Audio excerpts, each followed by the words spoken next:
Woo! This is awesome. I'm so glad we went. Didn't go to work. We'd be sitting there going, God, we should have gone fishing.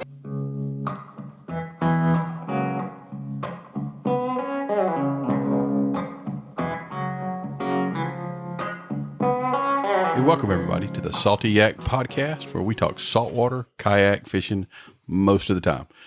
If you're a new listener, I appreciate you tuning in. If you are a old salty yak pack, and you've been listening to all of them, I appreciate that more than you know. I'm your host, Kerry Beeson, and with us today, I guess like dealing cards, you deal left or right, don't you? Yes, you do. So left or right, we have with us Roger Wikipedia Collins. Nice. Howdy, y'all. And then to my right, we have Robert Grace Akala. Hello. So we're going to cover little topics today. We're going to talk about, we had a little our first team tournament that we did, team kayak fishing tournament. We'll talk a little bit about that. We're talking about some winter equipment maintenance. I've got a new thing for you that we're going to run by you. We've got some listener questions we're going to answer, or we're going to talk about, and it's got some yak news. So appreciate y'all tuning into this. If you're listening to us on iTunes, if you would give us a rating, and make sure you subscribe. If you subscribe, that way you don't miss any of the podcasts that we put out. We try to put them out at least once every 2 weeks, get 2 a month. Sometimes we get more, sometimes we get less. Just depends on what's going on. So kind of starting us off, our little tournament, we fished a team tournament where they did the weigh-in down in Anahuac. So we decided that we would fish, because Anahuac's a pretty good ways from our normal fishing place, that we would fish closer to the weigh-in. So we decided to fish over on what's known as Bolivar Peninsula. And so we did some, I guess, pre-scouting over there fishing. Pre-scouting is a good term for it, but I mean, there was a lot of stuff there that I've passed up over the years, and I've always wanted to fish, never really did it, and I'm very excited and pleased with the way things went. I thought it was great, and I think we've got some new, I wouldn't call it home territory, but it's darn close to it. Well, you spend a lot of time over there in Bolivar. Yes, I do. And, with the wives love going to Crystal Beach. We found no less than 7 different areas to go kayak fish. That's easy launch. Now, if y'all hear stuff here in the background here on the podcast, we're here at the house. My hot water heater went out, and I've got the plumbers up there replacing. So if it sounds like big rats in my attic, it's not. They're just replacing the water heater.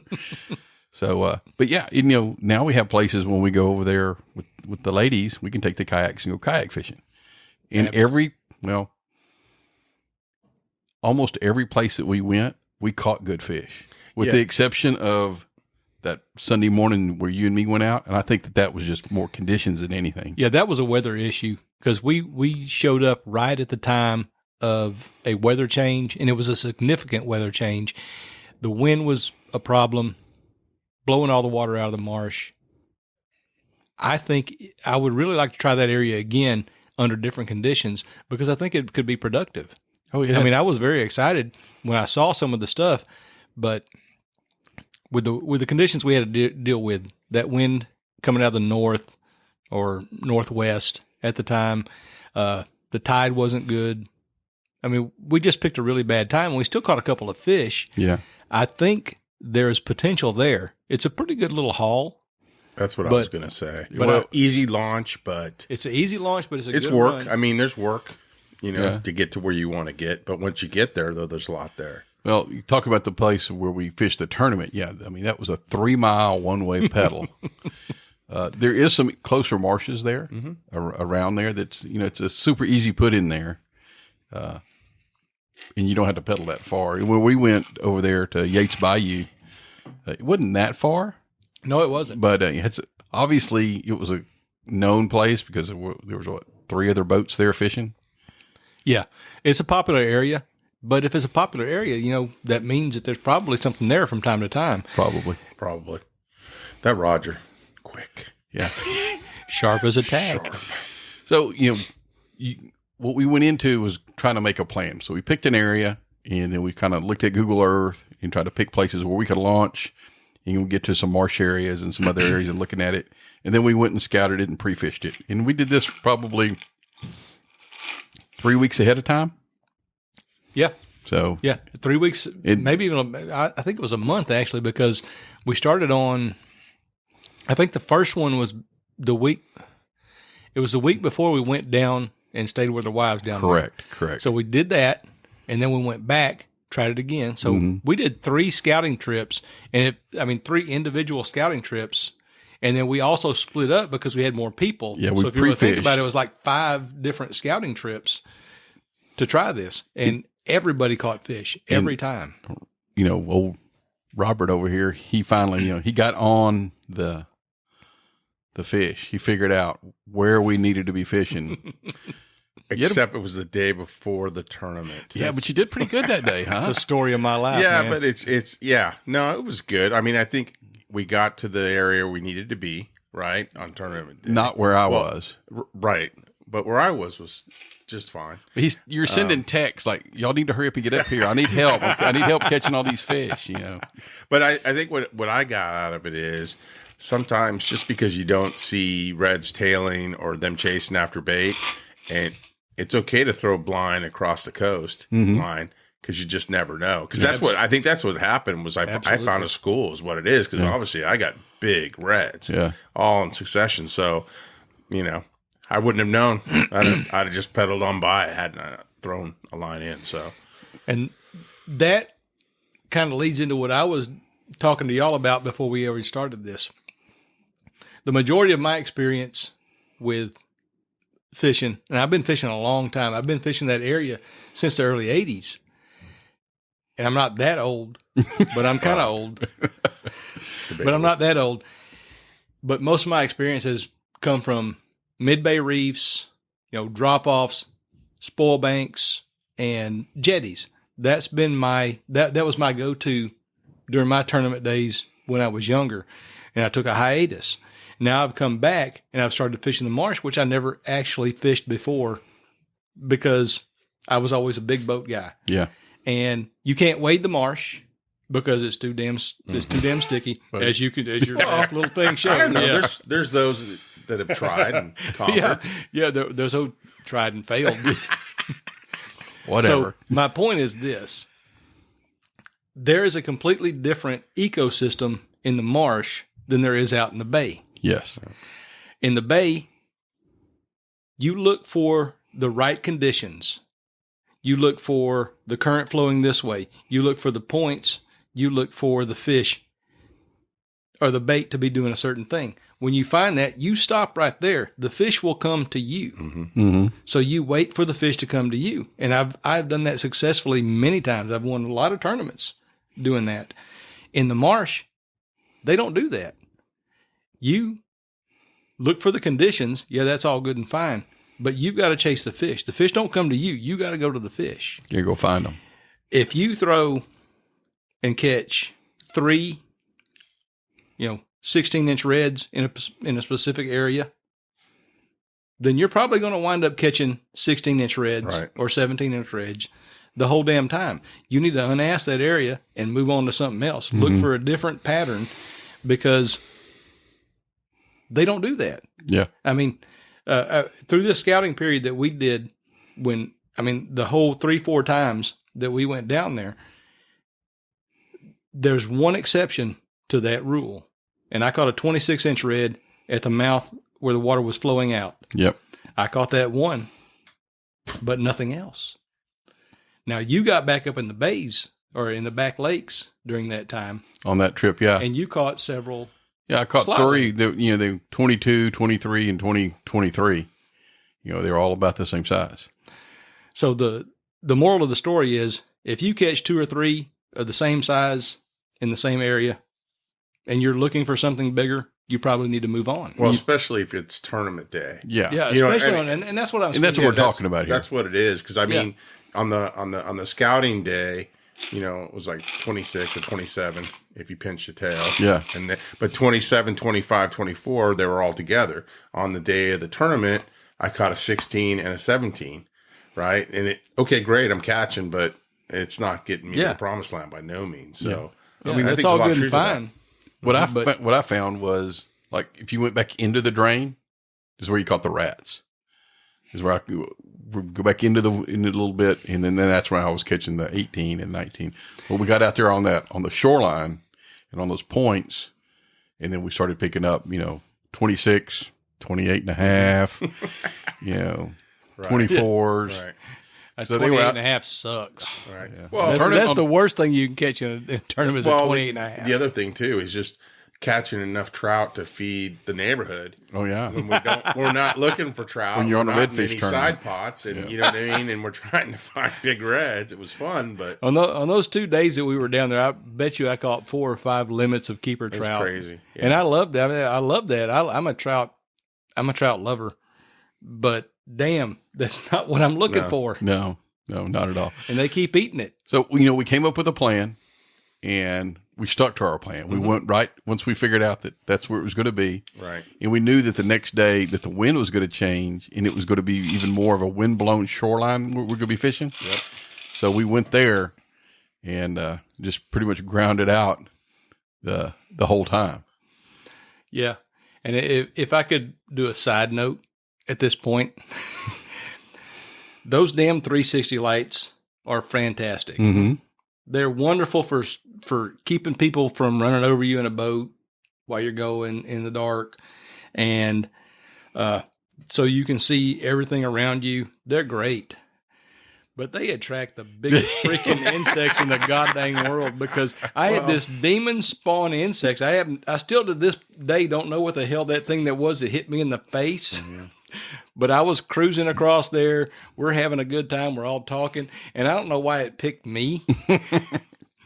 But it did pick me, and it hit me right in the face. And some bitch weighed about 5 pounds. And I shook my head. I lost my hat, my glasses, everything went in the water. Maybe it was another Dobson fly. It was probably another male Dobson fly, which is about the size of my damn hand. And I lost my damn costas in the water. Oh, so there were coasters you lost. I'm sorry, Ray-Bans. They were Ray-Bans. I lost my costas without the insect, but that's a different story. That's a whole nother. That's another. But they were good damn glasses, whichever the case may be. They were really good glasses, and they're gone now. Well, maybe Santa Claus will bring you some new ones. No, Santa Claus don't like me. I think you just need to really lube up before you go out. Honestly, right? I mean, make sure you got the spray. Enough of that, because you got to have that light. I mean, that some bitch was just a kamikaze. He hit me at like 40 miles an hour. Well, you're not a little guy. I mean, he muscled up. He knew what he was coming in for. All right. So, talking about tournament fishing, Roger, you've done a lot of it.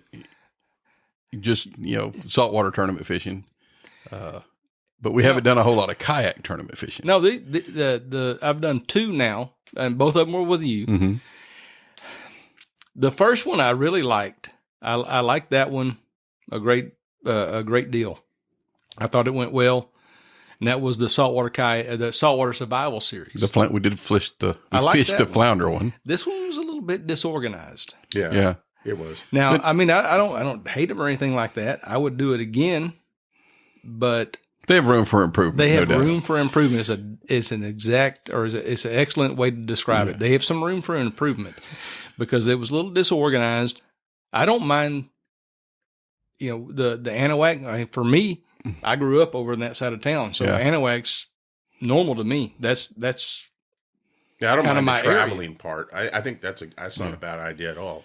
So. But let's talk about the mindset when you're fishing a redfish tournament. You're looking for a particular fish, but a particular kind of fish.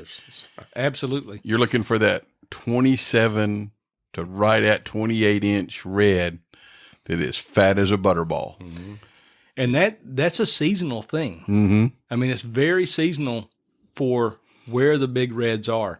I mean, the latter part of the summer, they start moving into the bays. And my experience, like I told you before, earlier in this conversation, has mostly been mid-bay reefs. 4 to 6 feet of water. Yeah. And looking for drains, looking for those drop-offs. Because reds really, really like the water change. They like that depth change like that.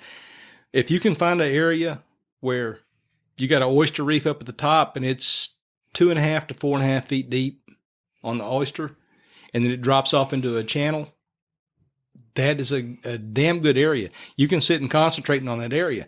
Now, with a kayak, that's not exactly the same. Correct. Because I'm coming from a place where I spent the vast majority of my life fishing out of a boat.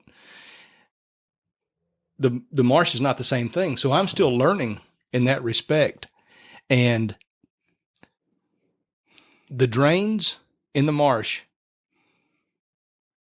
they do hold big reds. Oh, yeah, they're there. They're there. But I haven't had enough experience to figure out which ones are going to hold the big reds and which ones are not. So I'm still working on that. But a part of our scouting was we hit a big one time. We had one that was probably 40 to 50 yards wide. And I think my second or third cast in there, I caught a 26-incher. Yep. And I had a really good experience with that. Now, the smaller drains, I've caught smaller fish. So I'm wondering if big drains equal big fish, small drains equal small fish, or is there a difference? I still need I need a bigger sampling of the marsh life in order to make a decision on that. But I do know this. Those big drains where the water comes flowing out at a high rate from the marsh will hold big redfish. Oh, yeah, they'll be stacked up there. But they'll go back in that marsh, and they'll go back into those little back lakes. And you might find one back lake that has, 20 inches, 22 inches, and then you take that back lake into another back lake, and then all of a sudden you're catching 26 to 28s. Yeah. I've had that happen. They just hang together, and you just got to kind of go in the marsh. You got to go find them and figure out where they're hanging out. Yeah, you spoke to a guide one time that mentioned that, and that put that seed in my mind. And I think that may be accurate. If you need to go around and look, and if you catch a 23 to 24 or above redfish, you need to concentrate on that same area. The studio's falling apart. I know. It's all right.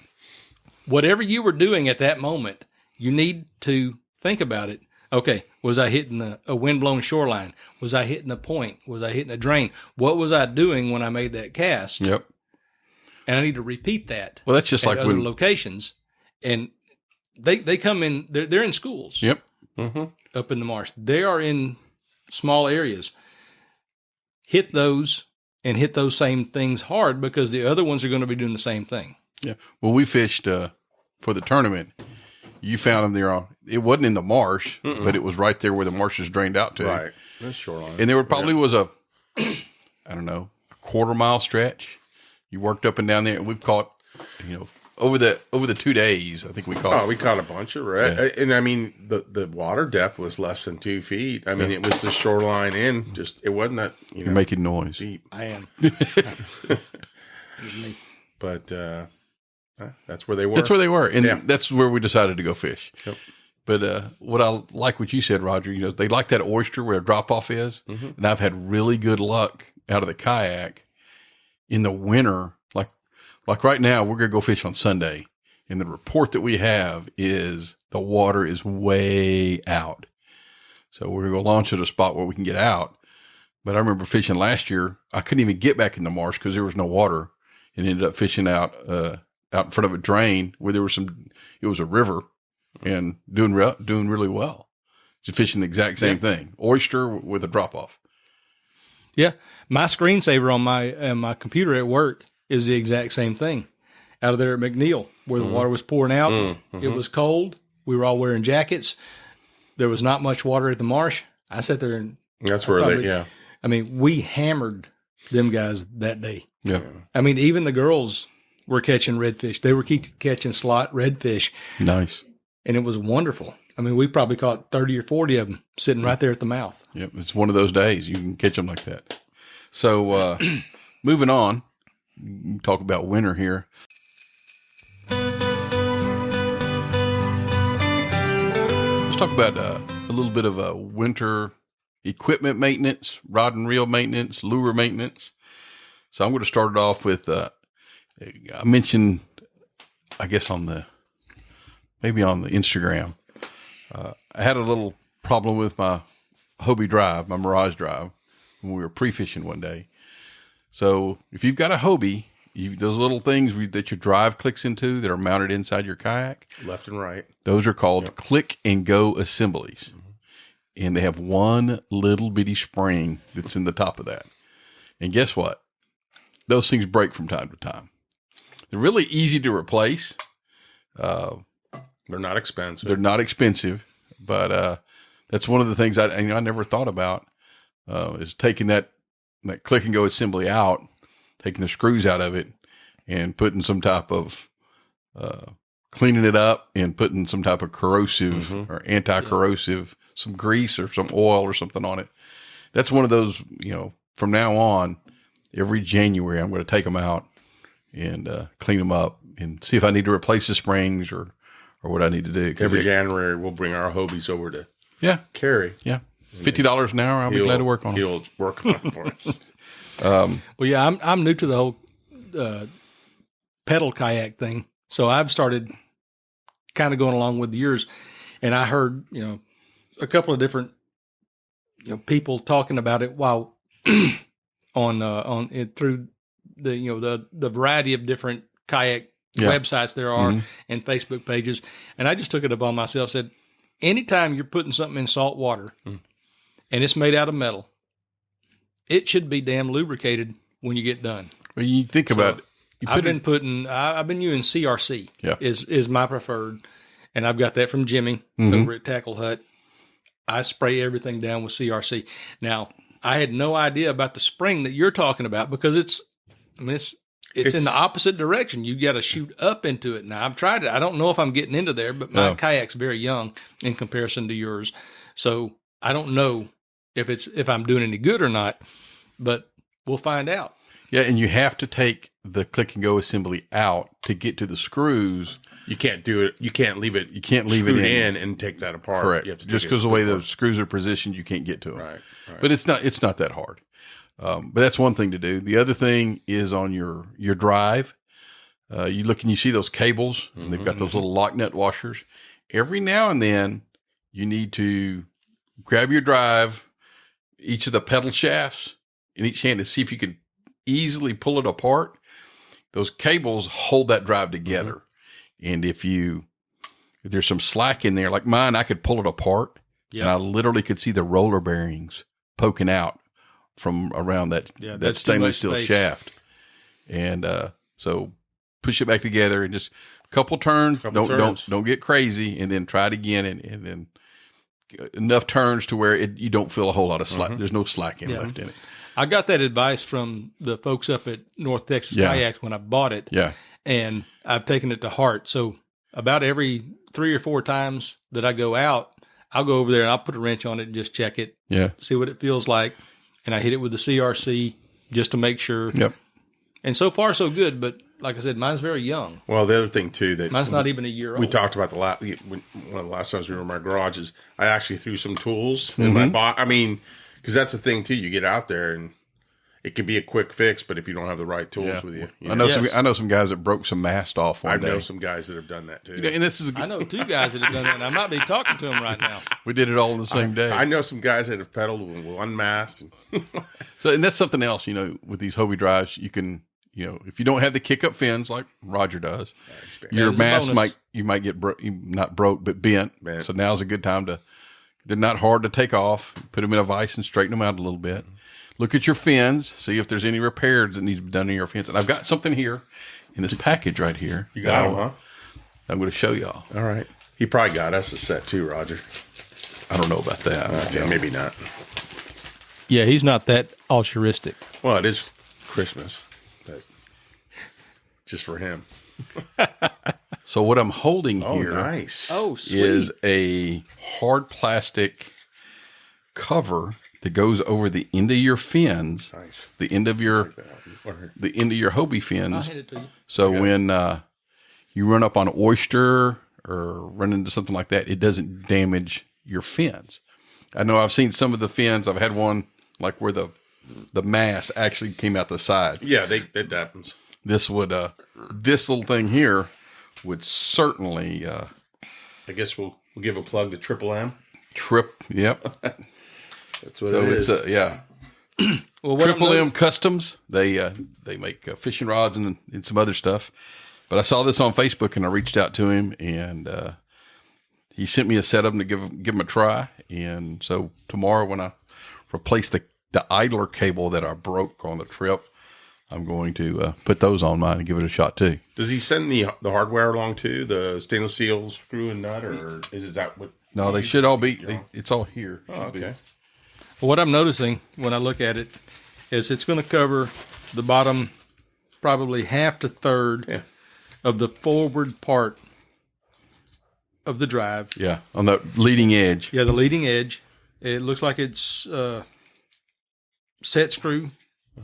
Yeah, it I mean, has it's these got 'em little. right there. I can't see it Here because you I go. don't have my glasses on at the moment, but it Hey, looks look like up. it would go in by a set screw. Okay, So there we there's go. a set screw Set that screws. bites into your actual fin, Right. and probably some Loctite to keep them in there. So you hit it from both Yeah. sides. Yeah. And Well, 4 screws. Loctite into plastic's Right. okay. Don't do Loctite into metal because I used to be a machinist, so All right. that was my thing. But it looks good. I mean, Yeah. I like it. looks It's good. good and hard. So It's it's worth gonna- the investment, probably. It looks like to me that it's going to be worth the investment because it's gonna avoid that. You know, those fins are pretty soft, yeah, and if you and look, they're going to get cut. and the mast's not going to break through that. no, and you look at where you get the most of the wear and the tear on is up on the bottom edge of those fins. Yeah. So Now, if you hit something hard enough, still, and you don't have the kick up fins with this, you can still bend that. I'm sure. However, this is going to absorb some of the shock, and it's definitely going to avoid a lot of the damage you're going to get from the oyster, From which scratching is the oyster. I mean, that's the bigger culprit. For us, it certainly Yeah, it is. is. Yes, it's a Absolutely. bigger culprit because that's taking away, the physical plastic from the thing whenever you hit it from the drive. Yep. And this is going to absorb that shock. So I like this. And I don't see it. There were some questions on there about if I think Bella wants in here and gets on the podcast. If you hear the dog whining, we got her locked outside, so she's not. Very, I'm sitting up She's not against very the happy door. with us right now. But this also, I don't think there's going to be. People were talking about was there going to be more drag on your fins? I don't think you will even notice it. I bet you wouldn't even notice. I don't think you would even notice it. But we'll give them a try. I'll give them a try on I mean, Sunday. as in great a shape as we are, you know what I mean? We can rip through anything. So. Well, yes, sir. Round is a shape, and pear is a shape. Some other things you need to keep an eye on is especially if you got a 180 drive, is those little dang plastic pulls on that 180 drive. Yes. I pulled on them one day and just for no reason, the damn thing broke in half. Easy to replace, but have a look at them. And then we talked about the cables. There's 3 cables on your Mirage drive. 2 of them are drive cables that have the chains on them. And then one of them's the idler cable that goes across the front. Just look at them, make sure there's no fraying, make sure that, No rusting. they're not rusting yeah. and corrosion and that they're tight. And that keeps your stuff. I can promise you, if mine could speak, they would say, "Leave me the hell alone," because I use them incessantly. Yeah. I am bad. I use the forward and reverse on my damn thing probably more than anybody's supposed to. Probably more than Hobie ever originally thought somebody would use them, because I'm about control, and I want to. And whenever I hook a fish, it's not uncommon for me to just hit it right there, start backing up, because I don't want to float through the area where I just caught the fish. I want to back up, and I want to refish that area, because if there's one fish there, there's a good chance there's 2. So I'm really bad about that. So I need to probably keep a couple of those on my my kayak. They're not Just in case. They're not very expensive. And I've got that's a good point you bring up about not floating through the area you just caught the fish. I've got to where I just stick out the stakeout pole. If I'm in shallow enough water, I just put out the stakeout That's pole. probably a better answer, because but I just have not developed that ability yet. So is immediately upon hooking a fish, I typically will throw it in reverse, back up, pull the fish out. If I think about it, I need to get better at that. That's something that's a deficiency for me. I need to drop that anchor like you're talking about. But right now, My answer is throw it in reverse and back up. So, no matter what kind of kayak you have, take a good look at it. Anything that can rust, anything where there's wear, if you got a mechanical drive, whether it's a Mirage drive or you got a propeller drive, have a look at it. Make sure, this is a good time to make sure it's, Kevin talked about how his lower unit was leaking water and it, into it, and he had to do a bunch of repair on that. It can ruin a good day. Yeah. It can, you know what I mean? could. So it's worth it. So, yeah, absolutely. Anywhere where metal meets salt water, that's going to be a problem. So you need to take preparations. If it's mechanical, no matter if you're a Hobie fan or you're one of the other drive fans, it doesn't matter. You put that son of a gun in salt water and you use it and abuse it long enough, and you don't do any maintenance on it, it's going to break. Mm-hmm. Yeah, and we put a lot of miles on these things. Oh yeah, I mean, what was our total mileage or your total mileage? Because I know you tracked it over this. The 2 days was a little over 25 miles. That's pretty damn good. Yeah, but in the 3 years I've had that kayak, I'd be interested to know. In fact, I'd be interested to know how many miles I put on that kayak in the 3 years I've had it. But I think maybe next year I might actually keep track of how many miles I do. Might be interesting. Yeah, that's a lot of miles. I mean, it ain't boat miles, but damn, I mean, for human power, yeah, for that time and for that amount of fishing, that's a lot of miles. Yeah, and I mean, just sitting there back and forth on that drive, it's going to take a toll eventually. Yeah, eventually. Then you break a cable and never mind. Other things you can work on during these, dreary days of winter, your fishing lures. Go through them, clean them up. Some things I got written down here is what you did here a couple months ago. Mm-hmm. Repainting jig heads and redoing that. So, I mean, that's a wonderful idea. Jig heads are expensive. What did you learn? I learned that you can make a jig head that has been used and abused, and you get all the paint knocked off of it and the whole 9 yards. You can go and rejuvenate that jig head to the point where it's just as good as it was before. And those things are $1 a piece if you look at it. If you're using the good jig heads, and then some, depending on. I mean, I typically, my favorite jig head is the Bass Assassin with the red hook that comes out of it. I like any kind of red like that comes off of it because it looks like blood. Now, I don't know if it really does me better or not, but I have confidence in it, and confidence is a big thing. Absolutely. If you have confidence in what you're throwing, you'll catch more fish. No doubt. So I went to Home Depot. I bought some paint that matched, the original color, and I got all the stuff that I needed for a fraction of the cost. And I repainted those jig heads. I put the eyes back on them. I didn't use real eyes. I just used a red felt tip pen, and I redid the eyes, and I catch just as many fish on those as I did the originals. You sharpened the hooks too. I sharpened the hooks. Yeah, that's the other thing. That's the other part of that. Yeah. So I think what I'm going to do is I'm going to go and actually. So there's a website called Barlow's Tackle, and you literally can buy any type of part to build any lure, anything. So they also obviously have paint, jig head paint. So I'm going to try the powder one.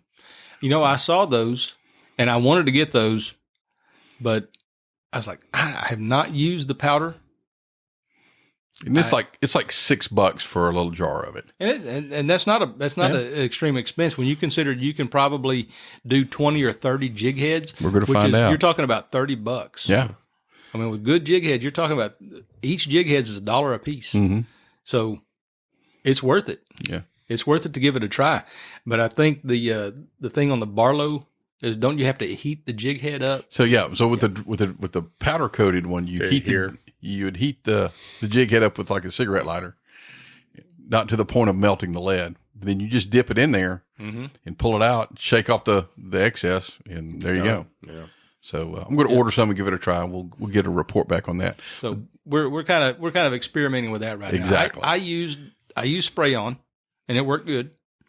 It did not last. I would tell you that right now. The spray on, you catch 4 or 5 fish on one that you've resprayed, and it's mostly gone again. Of course, but that powder coating style, it might be better. we'll see. I have not tried it yet. Of course, then there's Robert, and he just likes the regular lead head. I don't know why. Again, back to the confidence thing. To me, it just looks just natural with the red eyes, and I'm good. You know what I mean? I'm a chartreuse guy. I like the chartreuse heads. Yeah. I'm a chartreuse. I have some red, but I use the chartreuse 99% of the time. So we might have been in Bass Pro Shop today. Might have. Could have Might have been. Don't tell our employers. So they had a new color of those Bass Assassins. Of course, first thing, they had a mega pack. It was like, I don't know, 16 or 20 in a package. Wow. Yeah. But then they had a new color. It was like green with a pink stripe down the back. Yeah. I've seen that. Yeah.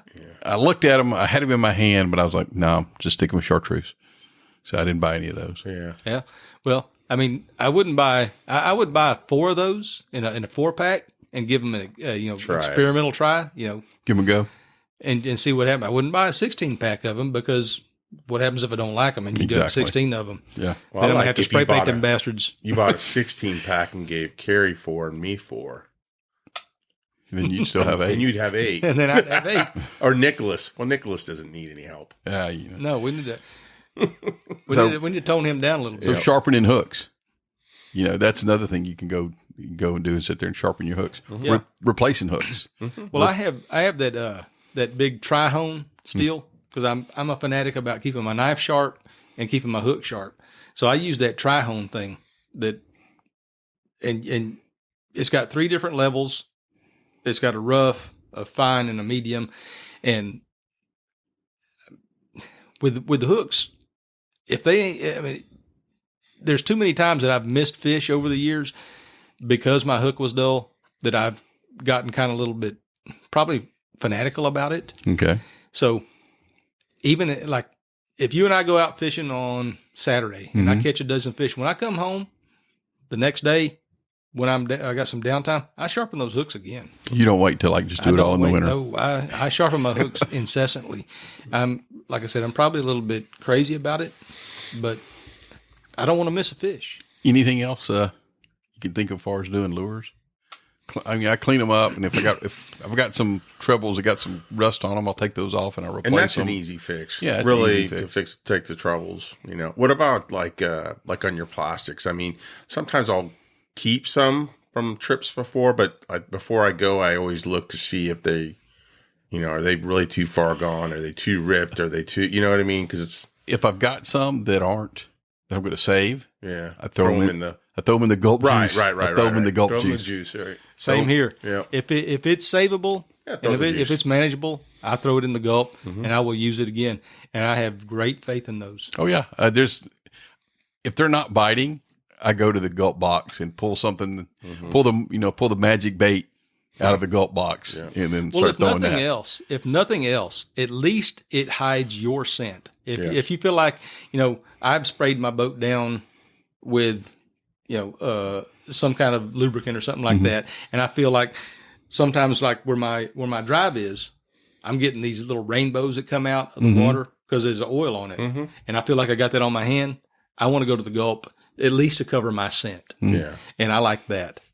And, another thing for the hooking thing, we talked about this a while back. There's a lot of people that really still like gulp. Oh yeah, no doubt. And gulp is really popular. It's a really good thing. There are times when it is appropriate to throw gulp. You get a lot of short strikes on gulp. You lose a lot of tails. You lose a lot of tails, especially if you're using either with the curly tail, or the bright penny or new penny. The new penny, like a shrimp, penny, like that straight shrimp. There's a quick fix to that. It's not the greatest thing in the world, but it does work. If you use the straw from a Capri Sun, you can drive that down through one of those shrimp or one of those or anything, any sort of gulp. Gulp's pretty soft. Yeah, you can drive that thing down, stick it through the bait itself, and then put your string through that hole, tie your hook on the bottom so that it's at the very base. Yeah. At the very base. Okay. And it prevents short strikes. That sounds like a flounder trick, too. It is. It is a great flounder trick. The only hang up to that is if and when. And if you catch enough fish on a gulp, you are going to lose the tail or you're going to have to replace it. You have to retie. Yeah. That's the only hang up to it. But it does keep you from losing fish. Oh, there you go. Let's talk about reel maintenance. Do you do it yourself or do you take it to somebody to do? To me, and again, because I probably haven't spent as much on reels like you have.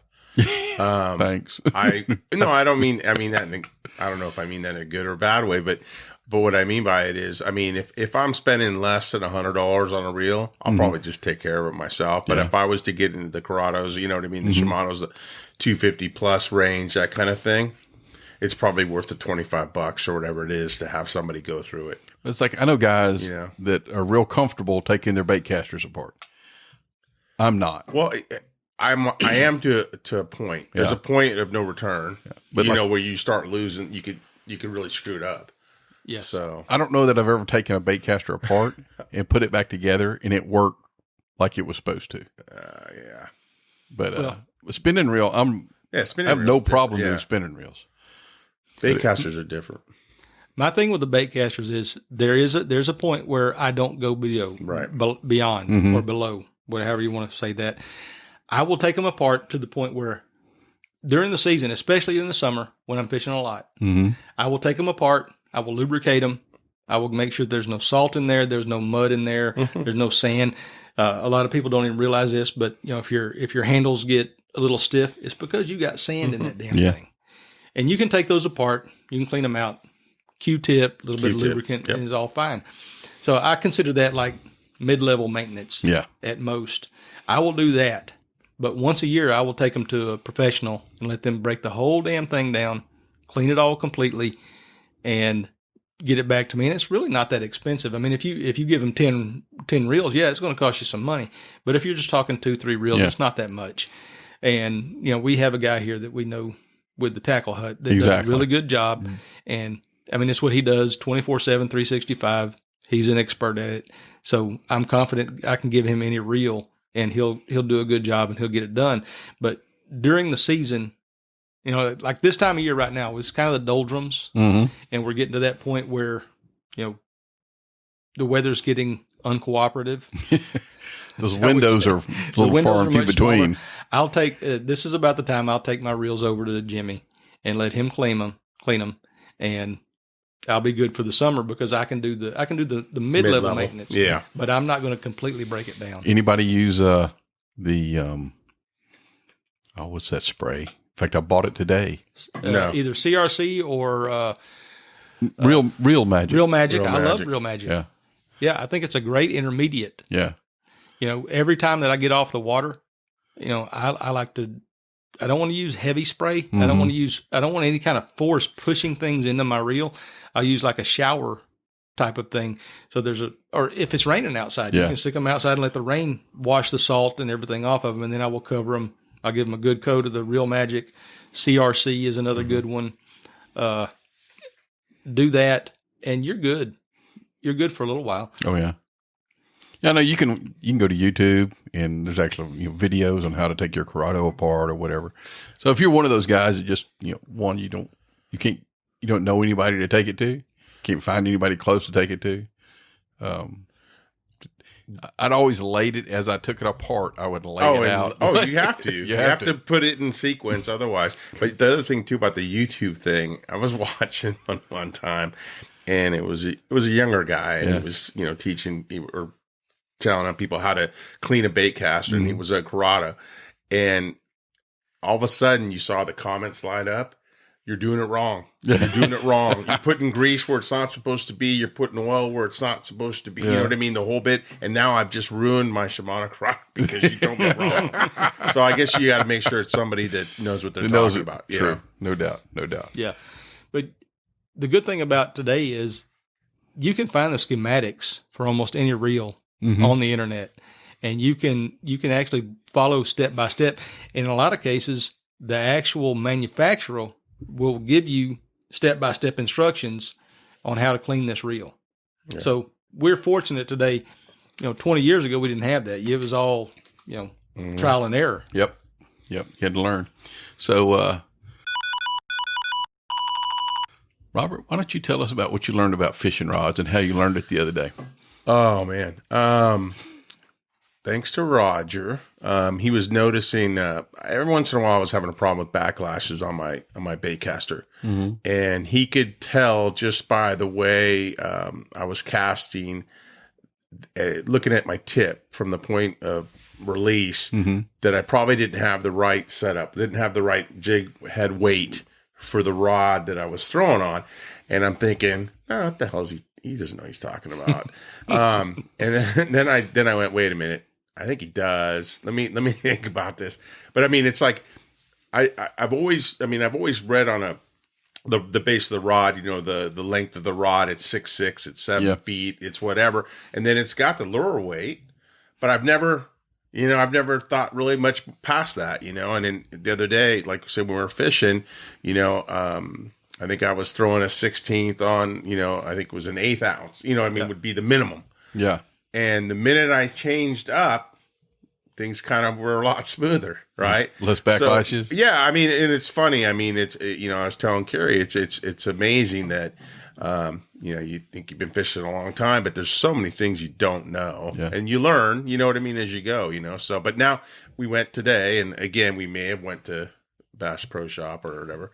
I went to FTU allegedly, yeah, but and FTU, but now I'm paying attention, because I know that I'm going to throw pretty much a 16th ounce jig head or an 1/8 maybe, so I've got to make sure that the minimum is there, or if I am going to use, it is a minimum of an 1/8, that I'll set up the rod so that it has at least that or more. Explain it to us, Roger. Yeah. Give us the short version. Yeah, you do. I've always liked a rod with a softer tip because I like to throw lighter baits.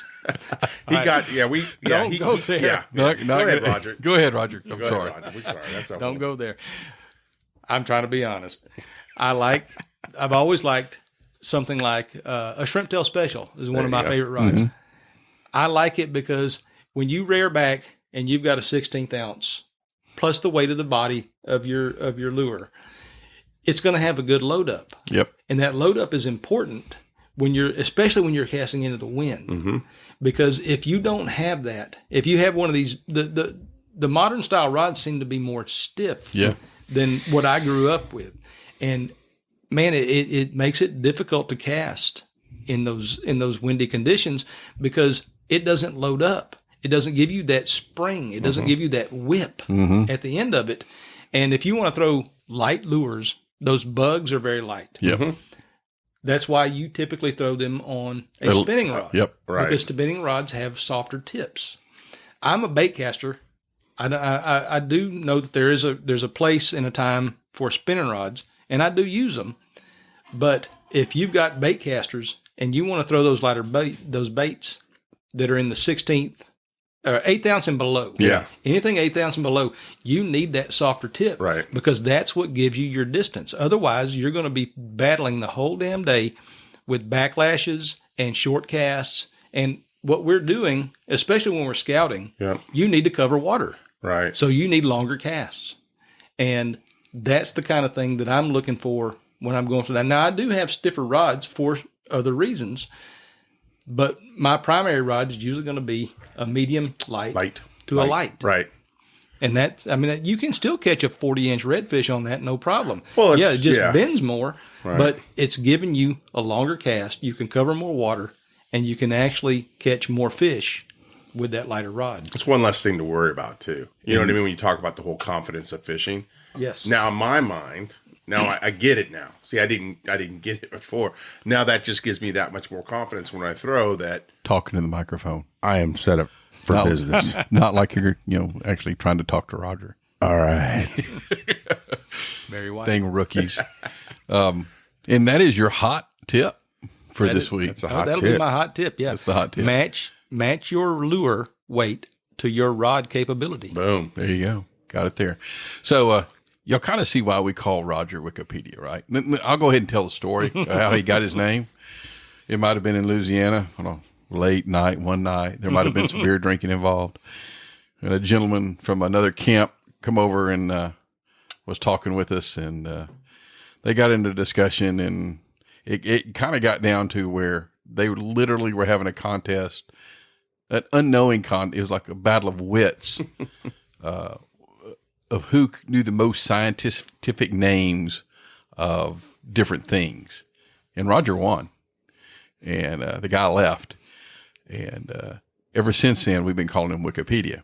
So we're driving down the other day to go fishing on our little pre-fish. And I think I mentioned it on the last our last podcast. We talked about what is a Calcutta. And so me and Robert were in my truck, and we're driving around and driving down there. I said, well, you know what? Roger will know. So I called him up on the phone as we're driving down the road on the hands-free, and I asked Roger, I said, Roger, what's a Calcutta? And your answer was? It's a really nice reel made by Shimano. Shimano. So that's what we all come up with. Of course, then I explained to him it had something to do with the fishing tournament, and he looked it up and called me back. And so here's what a Calcutta is for all the who listened to the last podcast. It's generally offshore, but it's where you bid upon the teams, and you bid based upon who you think is going to win the fishing tournament. So if the team that you bid on, that they auction them off. So if you win the team, and then your team that you paid for wins or places, or I don't know if it's like the trifecta or whatever. Yeah, like horse racing. Then you win the Calcutta stuff. So anyway, that's what the Calcutta is. So we were busting Roger's chops because he didn't know what a Calcutta was. And so I got this idea that what we ought to do on the podcast is, I was going to call it phone Wikipedia. So we would, on the podcast, we would just call Roger and ask him a random question and see if he could get it right. But then Roger's like, no, I'm not down for that. So, but I had another idea in what we're going to do. I haven't decided what to call it. Y'all help me out here. Do we call it Phone a Friend or Mystery Guest? A mystery guest works. I don't know. Mystery guest, I could see that being, a surprise person who is of some sort of relevance to what we do. Phone a friend implies that you're getting help from somebody. Yeah. See, like there he goes breaking it down again. Yeah. Well, it could. This could be getting help. So here's the new thing that we're going to do on the Salty Yak. I don't know. It's going to be as we want to do it. I don't know if we'll do it every time. We're going to have a mystery guest, and so here's the criteria for the mystery guest. Number 1, you have to be a Salty Yak Pack member. Okay. Number 2, you have to send me your phone number and say, hey, put me in the mystery guest list. Because more than likely, I'll just take the numbers that I have, and I'll either pick somebody I have in mind, or we'll just random draw. Okay.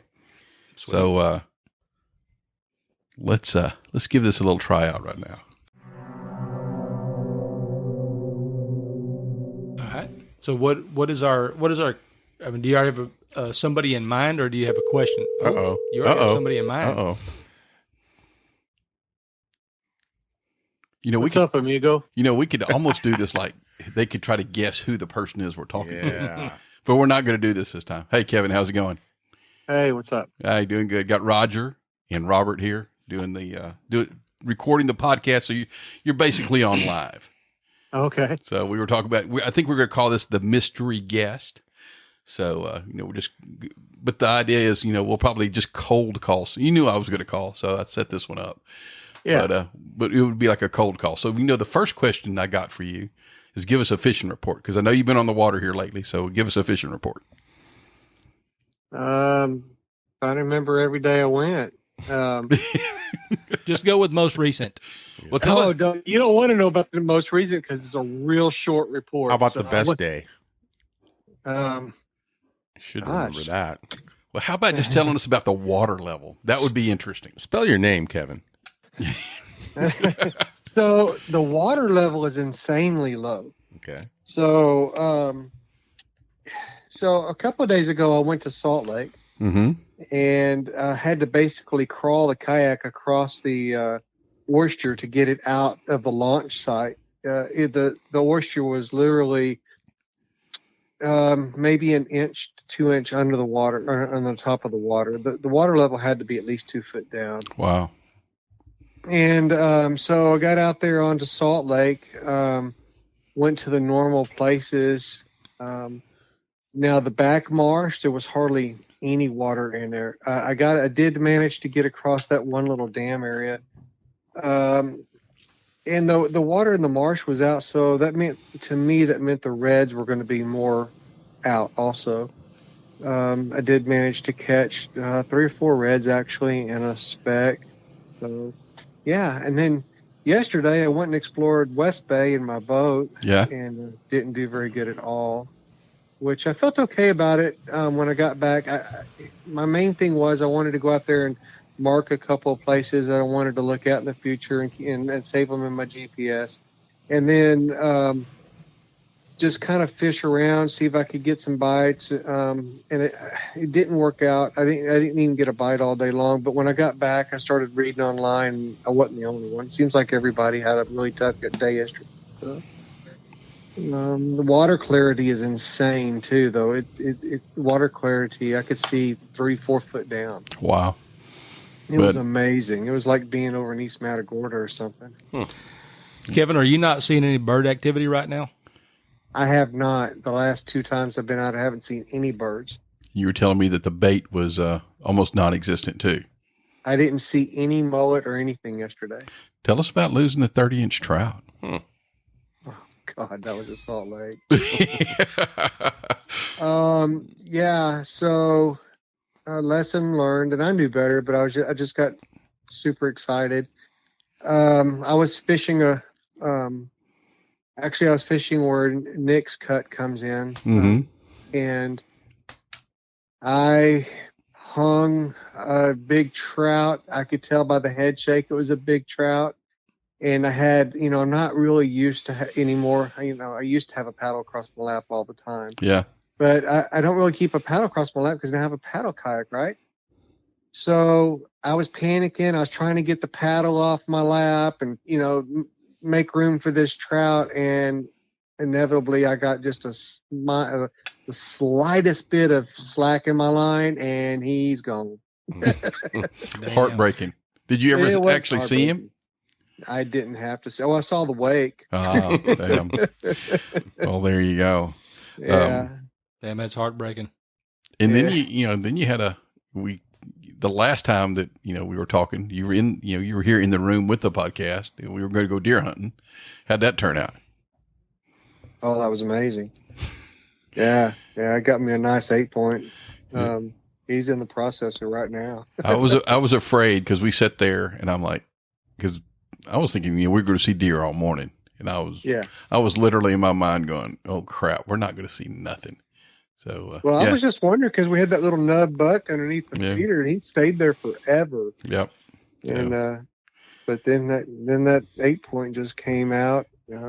He hit me on the shoulder. Hey, look over there. And you made a good shot on him. So that was excellent. And you actually asked me, do you want to take him? I'm like, well, hell yeah. You're like a kid in a candy store. You're like, yes, that's the one I want. Well, I didn't, I just wanted to make sure that was the bucket that you're okay with that one. Yeah. So, y'all got anything else for Kevin? I guess we'll see you Sunday, huh? I guess we'll see him Sunday at the boat ramp. Yeah. Yes, sir. 7:00. Looking forward to it. Tight lines, Sounds brother. like a plan. 7:00 it is. All right, we'll see you later, buddy. Bye, Kevin. All right, guys. Talk to you later. And that's our buddy Kevin Franklin from Kevin's Outside. Go check out his YouTube channel. So I think we're going to do this, but it's going to be a cold call. Yeah, they won't know. They won't know. We'll get a little fishing report from them, what they've been doing, what they've been fishing. You just check in with them and see what's going on. And I think we're going to put that in there in the podcast from maybe not every episode, but on some of them. So if you want to be subject to the cold call mystery guest on the podcast, email me or instant message me on Instagram or Facebook, your name and your phone number and say, hey, put me in the list for the mystery guest. And we'll do that. I like it. Y'all are I like a little automatic. spontaneity. Y'all Yeah. are automatically in the list. All You could be right. called upon any time. I'm good with that. Good. So, of course, we'll call Roger up. He's like, "What are you doing?" He goes, "I'm sitting on the can." just no telling what might happen. So You're going to need a bigger boat. we got a couple listener questions here. We're going to hit right quick. We were talked about this today, there, Robert. Leader or no leader? Oh, I'm not a leader guy. Okay. I like the lightest amount of line that I can attach to my reel or to my bait that I can possibly have. I have always been that way. Now, if I'm chasing specifically toothy critters, and I don't mean trout, I mean mackerel or something, kingfish, something like that, I'm okay with leaders there. So when I'm saying leader, I'm not talking about steel leader. we're talking. We're But talking. I'm talking fluorocarbon. Okay. Any of that. Are you fishing mono or braid? I'm a mono guy. Okay, well that would makes that makes that sense. If you're fishing with if you're in the dark ages and you're still fishing with mono, Well, I've tried all of it over the years. I've tried the spider wire. I've tried the mono. I've tried the fluorocarbon. I've tried the braid and the whole 9 yards. And I didn't notice a significant difference between any of them over the years that I've used from mono. And it's just easier. oh, I don't know. I know with braid, I can feel braid. everything. I mean, you can feel I know it there's more ticking feeling, along. but I don't think I lose any fish. I don't think I miss fish. I don't think I've lost fish. I mean, in the time that you and I have been fishing together, I've lost one fish to a broken line. Yeah. One fish. It's not the breaking the line. I like the braid is the feel. I love the feel of it. So he's a no leader, I am now a leader believer, and you've learned how to tie the FG knot. not FG. No, Alberta. oh yeah, you do the Alberta. I'm going knot. Alberta. Well, and here's the thing: it's been a long time since I've used a leader, and reason being, I've just been in the camp of less is more, and that kind of thing, and I've been on braid forever now. But I tell you what, I caught 3 of the biggest reds I've ever caught in my life with the leader on. Yeah. And here's the thing too. Normally the water's brackish. You know what I mean? It's not clear, but when we were out there last weekend, It was clear. Clear enough. And I was like, I'm glad I had the leader on, and that Alberto knot worked great. And that's what works for me. Most of the water that we fish is most of the time dark tea colored. Yep. And you can tie that braid straight to the lure. Now, if you do that, do not tie the normal fisherman's knot that I have been using since I was 12 years old. Polymer. You have to tie a polymer Yes, sir. to it if you're That's using me. braid. That's my go-to Let's knot. go So- to. It's easy. But I've always tied that with what I call the fisherman's knot. Yeah. But so what I use now, that I'm using a 24 to probably 30-inch piece of fluorocarbon tied with the FG knot to my braid, and I'll even tie it because sometimes, like when we were fishing for them flounder, right up a foot, 2 foot from the bank was clear, but the rest of the water was kind of murky. So, and it's also with that braid, if you end up getting hung up on something, it's easier to break that fluorocarbon than it is to try to break that braid.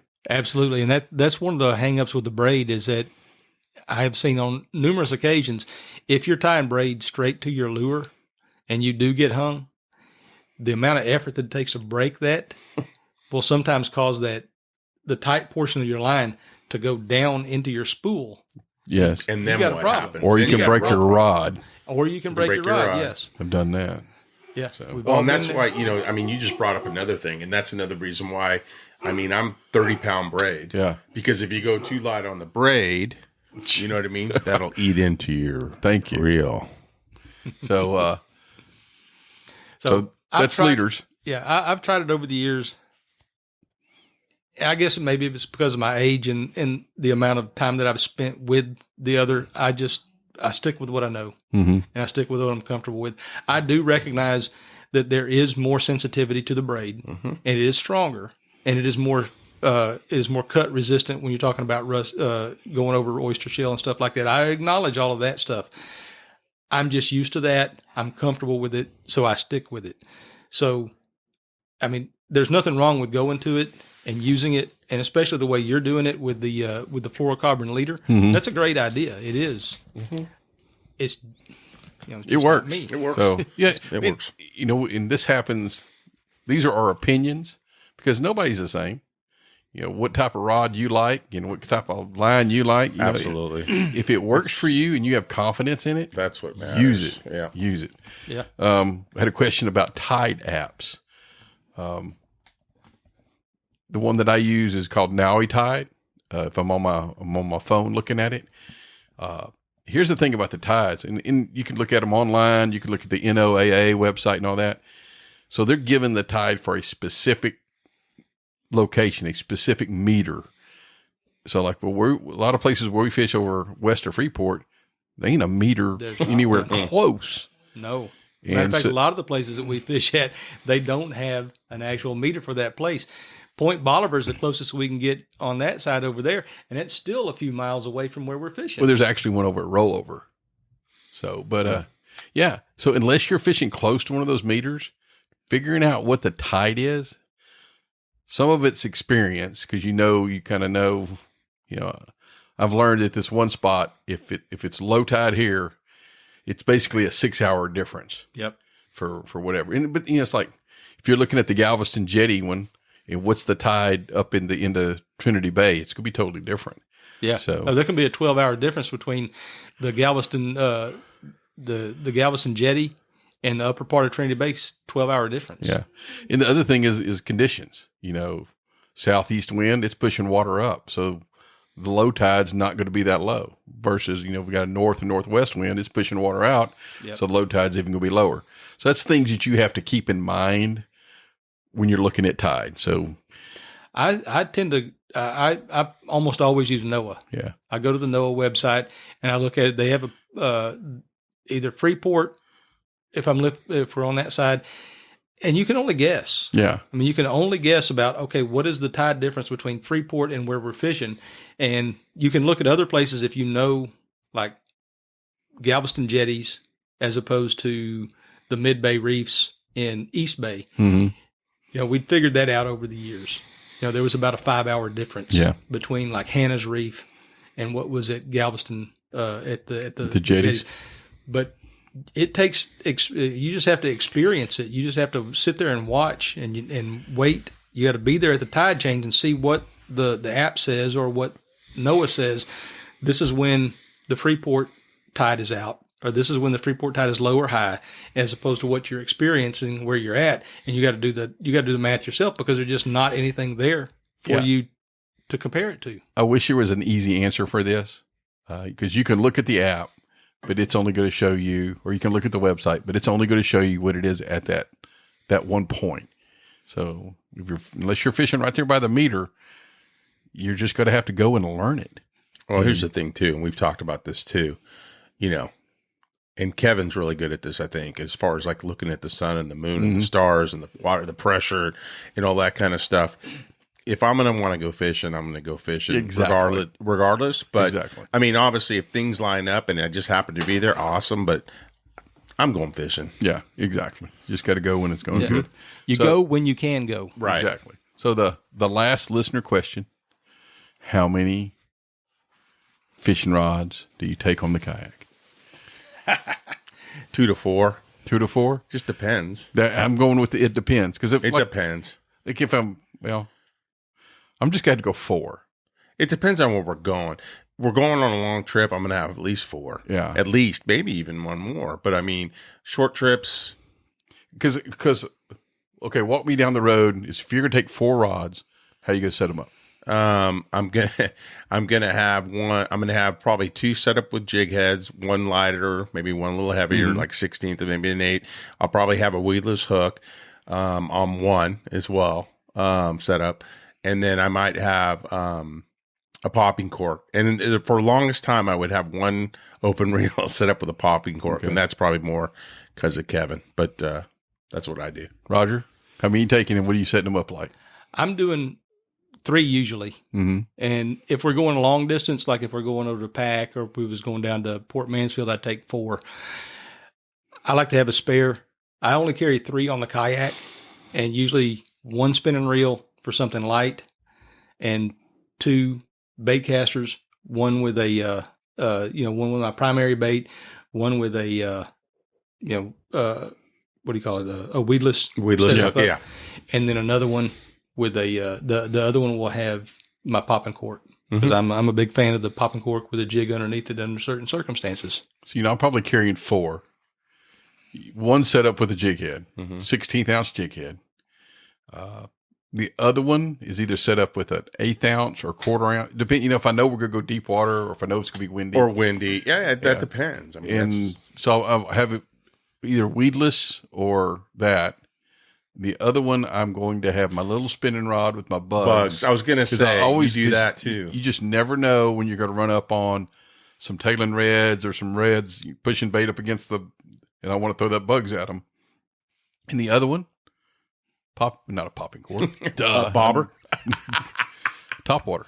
Okay, yeah, I've done that too. But that's situational, right? Absolutely. If I see the right conditions, then I'll throw the top water. Right. But 90% of the time, I'm throwing a dang jig head with a paddle tail on it. Right. So And then there's Ryan. He'd have all top water. Yeah. If they would hit top water all day, I would throw it. Yeah, but that's early morning. Generally. Yeah. So those are some of the listener questions we got. We'll always try to answer those. So if you have some questions, put them on the Salty Yak Yak Pack or the Salty Yak Facebook page. And there's been some chitter chatter going on about these, so I figured we'd talk about them here too. I will preface the popping cork thing. I'll either have one set up with a popping cork, or I'll have it set up with a top water, depending on the conditions. What I know when I'm hitting the water, like if I know it's already going to be choppy as hell, then probably going to go with the popping cork over. Although I have had good days on a top water out in the main bay over Hannah's Reef on some top waters. But those are few and far between. But yeah, I'll set up a top water if the conditions are right. If not, then that same rod would be switched to a popping cork. I have a hard time getting myself to throw the popping cork. I used to throw a popping cork a lot. I mean, but now kayak fishing, I just don't. I've got some good, 4 horsemen popping corks, but I just don't seem to use them. Where the popping cork comes in handy is if you've got a lot of water disturbance on the surface of the water and you're throwing jigs and you're not catching anything, it's because they're not noticing it. There's too much activity around them. So if you put that popping cork on in that disturbed water, you draw the attention. Redfish are notorious for being sound feeders.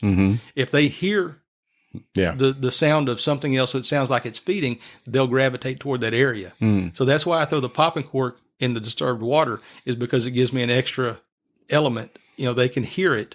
Not only do they need to see it to be able to eat it, but they also need to hear it under those circumstances. So you get the good deep pops with a good rattle, and it'll draw them to that area. I guess maybe I just need to break down and fish it more.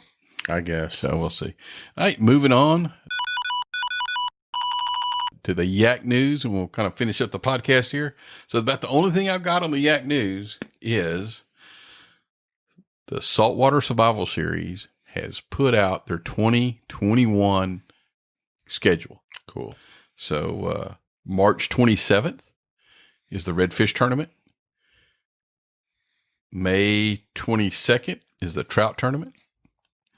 And then they adjusted this one because of the new Texas Parks and Wildlife regulations in 2021. The Flounder will be on August 28th. I'm going to win that one. You know why? Why? Because it's my birthday. Oh, damn. So, okay. So August 28th is the Flounder. And then October 23rd is the Team Slam Tournament. So looking forward to doing that one. Sweet. Yeah. Is it a 2-man team or a 2-man team fishing for a slam? Okay. Fishing for the biggest slam. So, of I course, like that one. all of these will have the side, usual side pot. So, we'll fish that. And I don't know if y'all saw it on the Facebook, but Saltwater Survival Series, there's a book put out. It's called the Best Catch book, and they list the best fishing tournaments of 2020. And Saltwater Survival Series made that book. Awesome. So, but there's one more awesome thing about that I learned out today. Mm-hmm. So when me and Kevin and Colin, and Chris, right, Chris, when we fished the first tournament, the picture of us with our fish standing in front of the banner, Yep, is in the book. Nice. So Gotta buy the book. Very yeah. nice. So yeah, now I gotta go buy the book.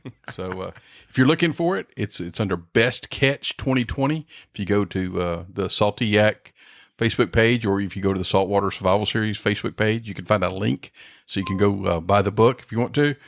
It's got us in it, so hey, there you go. So I'm looking forward to doing that. In May, we have our the beginning of May, we have our Matagorda Island trip planned again. And as it gets closer, we'll talk more about that. Looking forward. We were talking about this the other day. Looking forward to white bass fishing here pretty quick too. Hell yeah. It'll be January, February before we know it. Yeah. And start doing that. Y'all guys got anything else? Nope. I am good to go. Good. And I think we've exhausted everything Yeah. that we had for this. Everything we had on the list. Appreciate y'all tuning in. Again, subscribe on whatever platform you're listening to us. If you're on iTunes, leave us a rating. It makes us, you're doing me a favor because it makes the Salty Yak podcast easier to find for other people that are looking for the podcast. And I talked to a guy today, Rick McGee in South Carolina. He messaged me. He wanted to talk about the different fishing lures and stuff between us and them. He was really interested in the Bugs lure. But, you know, we got people in South Carolina that are listening to us, you know, and members of the Yak Pack, you know, even though they're not getting the direct benefit of the Yak Pack where we talk about where we fish and that kind of thing. But it was really nice talking to him. And he actually spent, I think he said 20 years here in Texas. And he was talking about maybe loading a kayak and coming down here and going fishing. Yeah. Cool. So Well, that would be awesome. I'd love to tour him around here and take him to some of the spots, and I'd love to go over there and fish some South Exactly. Carolina. That's what I parts, told too. him. That's what I told him. We could trade trips. So make sure you subscribe and leave us a comment and leave us a good, you know, leave us a rating. A fair rating is what we've always said. If it's 5 stars, great. If it's not 5 stars, tell me why. So And if you don't like Roger, we get it. yeah, I mean, well, you know, we tolerate him sometimes, but no. Most people. I'm an acquired taste. there you go. You should acquire some tasting like me. So the other thing, make sure you go check out the Salty Yak YouTube and look at the videos we got there. I've got one tournament day that I'm just about ready to put out. I tell you what, Kevin has been killing it on his YouTube. He's been editing and learning, and holy crap, I just don't have the time. I guess if I was retired, I could do that. That would help. So but go check us out on YouTube, and you can find us on Instagram too.